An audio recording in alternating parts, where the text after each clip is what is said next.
Hey there, middle school. Hope y'all are having a good week so far.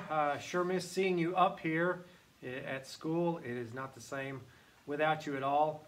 I want to give you a quick thought from Proverbs today, and this will be the shortest chapel that we've had so far.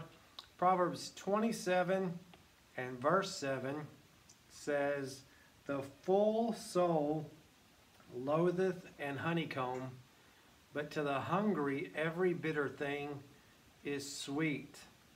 To the full soul, it doesn't even like honeycomb, which back then that was their dessert. That was something that was really tasty. They would eat honey from the honeycomb. It would be very sweet. But God is telling us here that when we fill our lives with things that are empty, then we don't value or enjoy the things that are good. It reminds me of Matthew 7 and verse 6, or Matthew 5 and verse 6, that says, "Blessed are ye that hunger and thirst after righteousness, for ye shall be filled." We can hunger and thirst after empty things, and we can fill ourselves with those things, but they don't really satisfy us. We can fill our day up and fill our mind up with things that are pretty much worthless, although fun. They have no lasting value, and we don't enjoy the good things. Think with me here for a second. Let me give you one illustration and then just one application, and that's all I'm going to do, and we'll be done. I could fill myself up with Oreos and chocolate cake and candy and all kinds of things to where I'm not hungry for good things. I'm not hungry for meat or for vegetables or for fruit, for grains and things like that that are healthy for me and that help me be a better person and have more energy. Now, when we do that, how long does it take for us to find out that what we were doing, filling up on junk food, was not good for us? You don't find out in a day or two. It usually takes quite a few months or even years. Some people weigh 400, 500, 1,000 pounds before they realize, maybe I'm doing something wrong. Right? We can fill up on the wrong things, but it takes a while before we realize the damage that it did to us.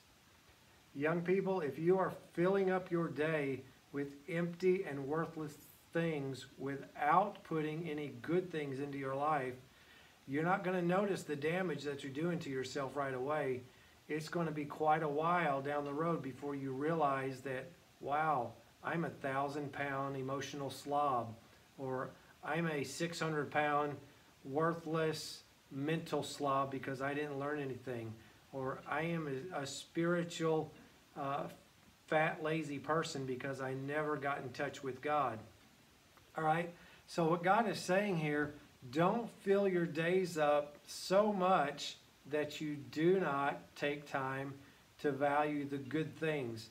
Good things would obviously be your devotional time, spending time with God, reading the Bible and praying. Good things would be your schoolwork, all right, knowledge. God has a lot to say about knowledge and how good and important it is. Helping your family, building your character. All right, all of those are good things, all right? There's nothing wrong with some candy now and then or some Oreos now and then, but that shouldn't be my whole diet. That shouldn't be your whole diet.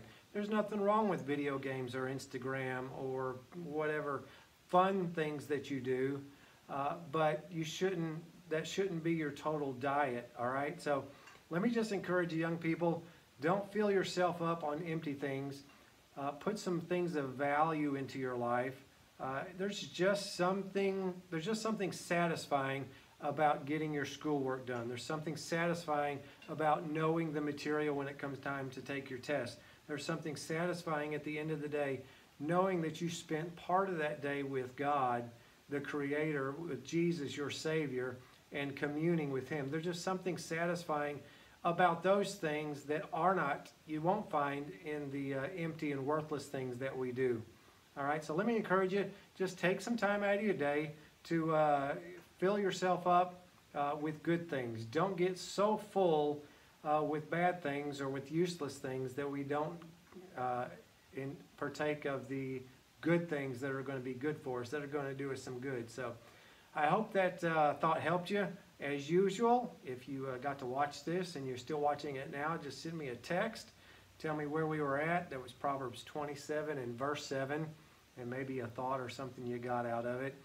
God bless you, young people. I hope you spend a little bit of time every day with God in His Word. I hope you spend a little more time doing your schoolwork and making sure you stay caught up on that. Hopefully we'll get to be back together. We will certainly let you know if that's going to be a possibility. But I do miss you all and hope to see you. Hope you all have a good rest of the week and enjoy your day today. It's supposed to be beautiful outside.